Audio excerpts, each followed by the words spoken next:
One thing that's been clear these past few weeks is this: you've had a lot of time to think. And if your thoughts have drifted to worry and fear about the future, I have a radical idea for you. What if instead you focused your thoughts on yourself?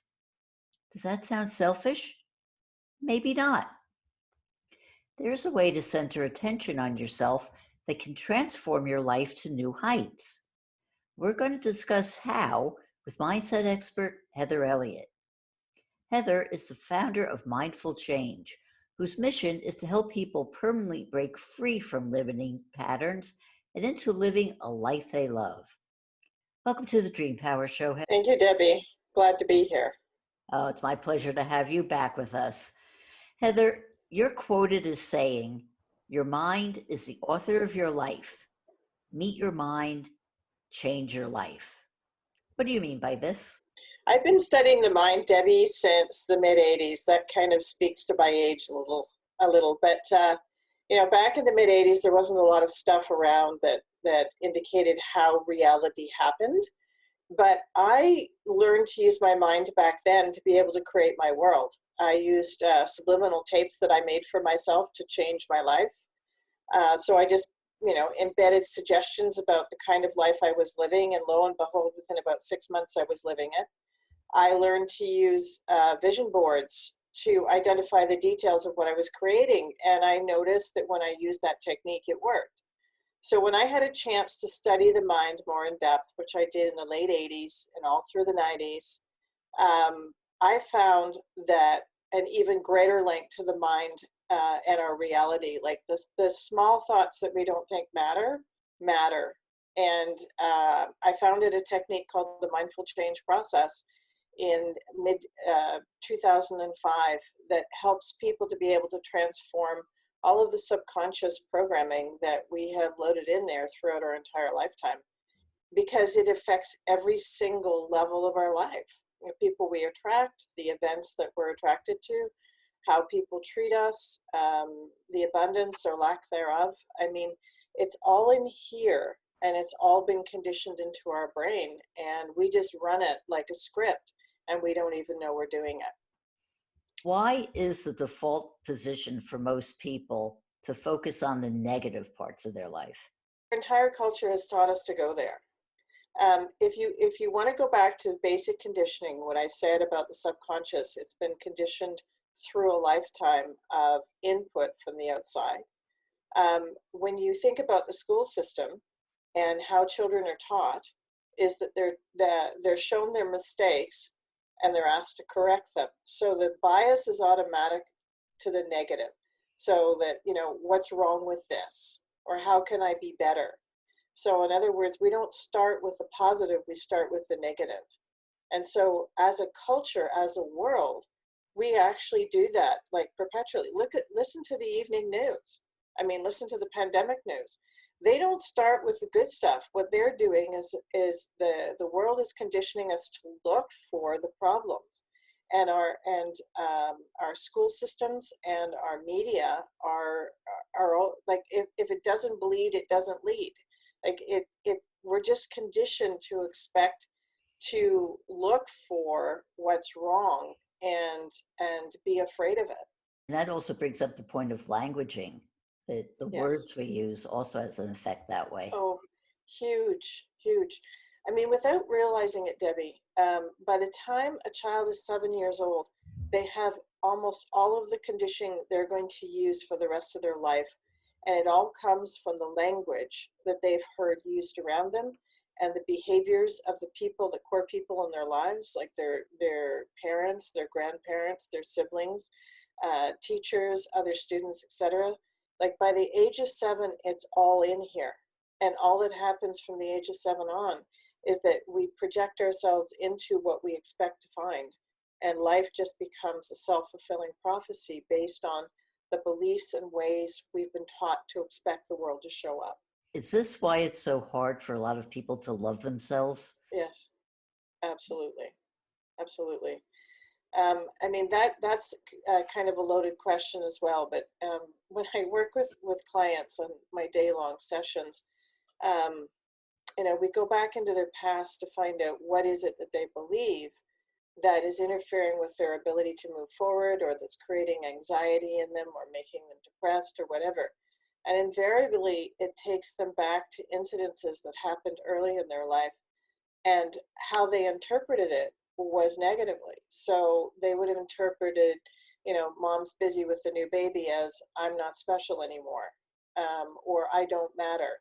And what happens is once they start making decisions like that, then they just keep looking out through that lens, and they keep reinforcing, I don't matter and I'm not special anymore. There's something wrong with me because mom's off paying attention to that new baby. What's so special about the new baby, and where did my specialness go? It's fascinating to watch, but it's like, as a child, we will find the reason to doubt ourselves. And what we do in life is we just pull that doubt right through, and it creates the unworthiness that we feel most of our lifetime and that we battle. Yeah, these are the stories that we tell ourselves that keep Absolutely. repeating. And it is amazing how, that one story, like let's say, I'm not worthy, it shows up at various points along a person's life Yeah. if they haven't dealt with it. Yeah. And all of us have it. Like, the interesting part, Debbie, there isn't anybody that doesn't have it. It's just a matter to what degree. Because you're right, depending on what happens in your life, it gets triggered, is what I call the word. So let's say a child forms the opinion that they don't matter, or they're not very worthy, they're not deserving. But then there are other parts of their life where they are worthy and deserving, and that's cool. So as long as life is going along and showing them that they're loved and worthy and deserving, it's all good. But then, in teenagehood, they get that rejection, or, as a child, maybe they had difficulty making friendships. And what happens is the moment life becomes hard, it automatically brings up that belief system that says, I don't deserve, or there's something wrong with me, or whatever it is that brings up their unworthiness. So it's kind of like in your own head, you have two stories running. You have the I'm worthy story, and you have the I'm not worthy story. And it just depends on what life circumstances happen to be, which story is going to get triggered, and which one is the bigger story. Do I have more of my life that says that it loves me, or do I have more of my life that says I don't count and I don't matter? And that will determine what your reality feels like to you. Mhm. And if the balance is where you have more of the my life doesn't matter, then that's when you get into trouble. Yes. Or instances, Debbie, I used to work in the arena of separation and divorce. That was where I really developed my skill as this facilitator of change. And it was fascinating because these people would come through these programs, and they would have felt okay. When they were married, they felt okay. But usually the people that came into our programs to rebuild their lives post-divorce, they were the ones that got dumped, not the ones that did the dumping. So we called them the dumpee. And so because they were the dumpee, all of their unworthiness was up, all of it. Like they walked into our session and they felt horrid because, somebody had left them, and oftentimes there was another person involved in it and that kind of thing. So it just depends on life circumstances. So for them, they're going to go through a period where they have to rebuild and rebuild and rebuild to build a life that starts to affirm them again. And they start to come out of that I'm worthless kind of state into a more worthy state. Now, when you think about what life is going through right now, and you think about these principles, what happens is, we're going through this quote pandemic, and there's job losses, and there's health issues, and there's all sorts of fear and anxiety and everything else. And you'll notice that the TV and the newspapers, they lead with that stuff. I mean, they are not leading with the uplifting stories. They are leading with the fearful ones. And they're interviewing people that give you fearful thoughts about your future, and they forecast, oh my goodness, we could be here till next year, and all this kind of stuff. And so it's like, think of it like a divorce, is that we are going through this really anxiety producing series of events. And if we ourselves lack confidence, or if we ourselves have anxiety or fear in us, this instability in the world just brings it right up. And it's going to put it right in your face. And the world, like the people in the world, are going crazy. So it's easy to pick up on the vibrations around you and start to reflect them outwards, and get caught in that spiral of, oh my goodness, oh my goodness, oh my goodness, what's going to happen to me? One of the ways to get rid of this anxiety and fear is through your program, Mindful Change. And you have 5 core beliefs that sort of make up the program. First one is life is perfect. Yeah. When you look at life and you don't judge it, Debbie, you can't be anxious about it. Now that is a real trick, because right now, I mean, what they're telling us life is, and I'll say it like that, what the news media is telling us life is seems dreadfully scary. So how is it that you see it as perfect? And it requires an act of faith to know that we have way more control than what we're being taught that we do. And that the second thing is that I know that as individuals, we're in charge of each of our own personal realities. So as much as other people are scared and getting sick and having problems, you can be in your own little bubble where you're in charge of your life. And as long as you don't lose focus on your abundance and your strength and your confidence, you can keep your world in a state that is relatively perfect for you, even in the face of all sorts of upheaval around you by other people. Somebody comes to you now and they're saying, I'm just totally stressed out about money. I feel like I'm never going to make any more money again, given everything that's going on. How can you help them? Well, one of the things that I do is, I'm a big believer in the meditation stuff. Dr. Joe Dispenza does a lot of work on the meditation stuff.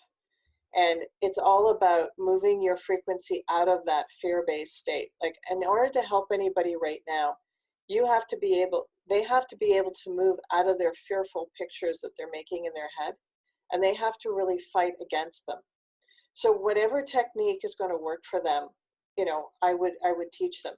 So meditation is one way where you can come up out of the frequency of fear and into a meditative state that is way more optimistic and abundant than the one that you're in normal consciousness. The second thing I would say is stop watching the television. Stop. My teacher that I had for many years said, people would go a lot further if they learned to use their imagination to dream the dream of the life they want to live. And that's my message to business people, anybody through these times, is that rather than turning on the TV and looking at all the stats of who's died and how many more cases there are and how bad the economies are and everything else, turn it off and ask yourself the question, if I didn't know anything about what was happening in my world right now, what is it that I want to create for myself going forward? Who do I want to be? Where do I want to go? What do I want to experience? What do I want my business to be? What do I want my life to be? I mean, and spend time dreaming it. How can people find out more about you and your work? I have a website. It's www.mindfulchange.com. And on that website is my phone number. And my email address is heather@mindfulchange.com. We've been speaking with Heather Elliott about mindful change.